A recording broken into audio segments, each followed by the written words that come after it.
Tukisonga mbele, maafisa wa afya ukanda wa Gaza wamesema mashambulizi makali ya Israel yameua zaidi ya watu 70. Madaktari waliouawa ni wanawake na watoto waliouawa katika mashambulizi yanayolenga eneo la Jabalia liko kaskazini mwa Gaza. Phyllis Mwate na taarifa zaidi.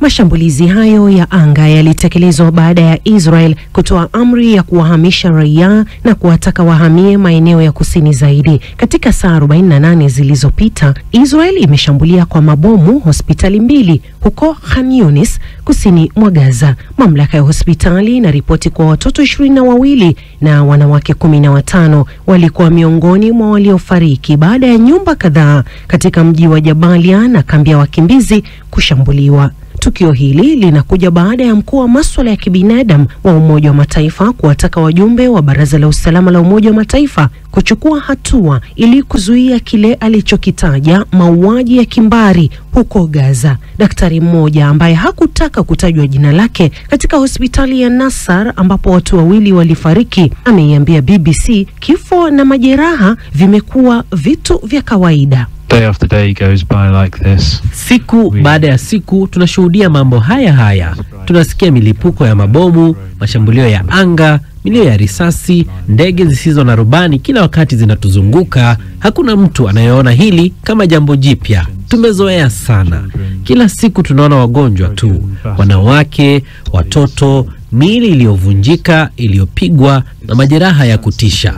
Mauaji haya yasiyoelezeka yameendelea kwa muda mrefu sana. Yanahitaji kukomeshwa haraka sana. It really needs to end very soon. Shirika la ulinzi wa raia linaloendeshwa na Hamas nalo limesema kwamba takriban watu 28 walikufa wakati vifaa 6 vilipolenga hospitali huko Khan Yunis kwa wakati mmoja. Daktari wa upasuaji anayefanya kazi katika shirika la hisani Dr. Tomo Potokar amesema hakuna onyo lililotolewa kabla ya shambulizi hilo. Kulikuwa na milipuko 6 mikubwa, mmoja baada ya mwingine. Iligonga moja kwa moja ndani ya eneo la hospitali na maeneo yaliyo karibu na hospitali. Kwa kawaida, unasikia ndege isiyo na rubani au ndege ikipita juu, lakini wakati huu hapakuwa na kitu. Na kwa kawaida ni milipuko 1 ama 2, lakini wakati huu hapakuwa na onyo lolote. Na kisha milipuko 6 tena kwa mfululizo na kwa haraka sana. Kisha tukaona moshi, na kwa kweli moshi huo ulikuwa unachoma. Nao Wapalestina hawa waliokuwa wamesimama kwenye magofu ya hospitali moja walieleza walichokiona. Walirusha makombora 2 wakatuambia nyumba ya Makbul. Tukaja mbio, tuliona viungo vya mwili vikiwa chini. Watoto wameuawa, mwanamke ameuawa na mtoto mchanga. Kichwa chake kilipasuka kama ua, ana umri wa miezi 2 hivi. Je, Mungu anasema hivyo? Mungu hasemi hivyo. Tulikubali njaa na hao Waisraeli wanafurahi, wanakula na kunywa. Kwa nini Waisraeli walioshambulia ghafla bila onyo? Mtoto ambaye labda ana umri wa mwezi mmoja au mwezi mmoja na nusu, kosa la mtoto huyu kufa katika mashambulizi haya ni nini? Mwanamke mjamzito, mwanamke mzee anayeishi kwa hewa ya oksijeni, tulimuona akianguka kutoka kwenye nyumba hiyo na mtungi wa oksijeni ukaanguka juu ya kichwa chake. Na mlemavu wa kutumia kiti cha magurudumu, ndicho kiti hiki chake. Hawa wote walifanya nini? Ni watu wa kawaida tu.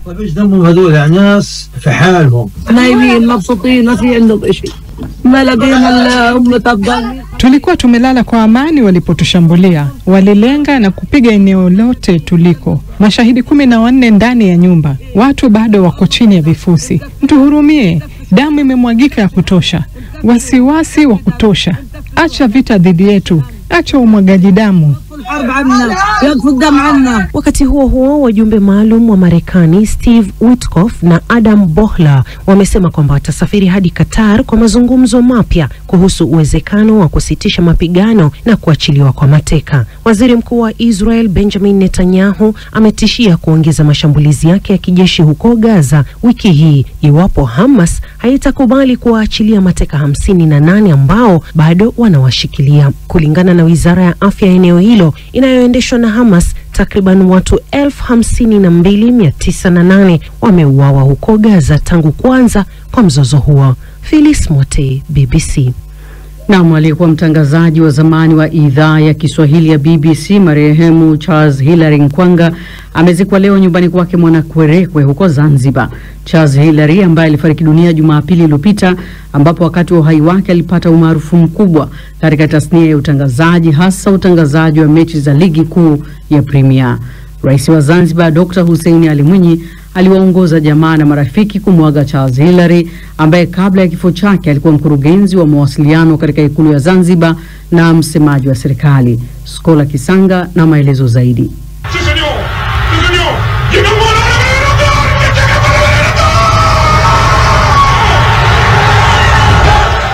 Ni sauti mtangazaji nguli wa BBC Charles Hilary wakati alipokuwa akitangaza mechi za ligi kuu ya Premier.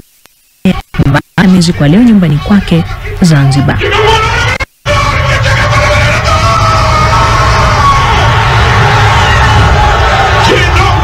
Charles Hilary alifariki tarehe 11 mwezi huu wa Mei baada ya kuugua kwa muda mfupi katika hospitali ya Mloganzila jijini Dar es Salaam nchini Tanzania. Shughuli wake imefanyika Zanzibar na kuhudhuriwa na Rais wa Zanzibar Hussein Ali Mwinyi, waandishi mbalimbali wa habari pamoja na ndugu, jamaa na hata marafiki.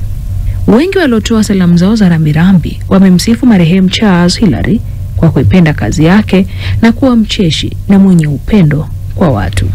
Mhariri wa zamani wa idhaa ya Kiswahili ya BBC Tindo Mhando, ambaye aliweza kuiwakilisha idhaa ya Kiswahili ya BBC na wafanyakazi wa BBC wa sasa na hata wa zamani, amesema alikuwa ni mtu wa watu, ni mtu mwenye kuheshimu watu, mtu mcheshi lakini mpenda watu sana. Na vivyo hivyo katika idhaa ya BBC kuwepo kwake kuliweza kuijenga idhaa, na ndio maana wafanyikazi wa BBC wamenituma nije hapa na hasa kwa familia na serikali kutoa shukrani zao kwa kuwa na huduma aliyopata kutoka kwa Charles Hilary ambaye alijizolea umaarufu Tanzania na Afrika Mashariki kwa ujumla kwa kazi yake ya utangazaji, alifariki akiwa na wadhifa wa mkurugenzi wa idara ya mawasiliano ikulu ya Zanzibar na msemaji wa serikali ya mapinduzi Zanzibar. Rais wa Zanzibar Hussein Mwinyi naye amemsifu Hilary kwa kuwa mnyenyekevu na mtu mwenye bidii. Charles alikuwa ni mfanyakazi mzuri, sote tunatambua kazi kubwa aliyokuwa anaifanya. Utekelezaji wa ilani ya Chama cha Mapinduzi ulikuwa umefika kwa kila mtu kwa sababu ya kazi nzuri aliyokuwa akifanya yeye pamoja na wenzake. Charles Hilary alijiunga na BBC mwaka 2006 na kuwa sehemu muhimu ya timu ya watangazaji wa habari na pia kipindi cha Ulimwengu wa Soka kinachorusha matangazo ya mpira wa ligi kuu ya England kila wikendi.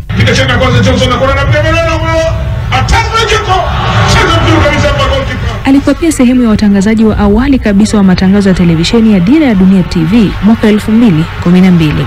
Mwaka 2015 aliondoka BBC baada ya kuhudumu kwa miaka 9 na kurejea nyumbani Tanzania. Mungu hailaze roho ya marehemu Charles Hilary mahali pema peponi. Amen.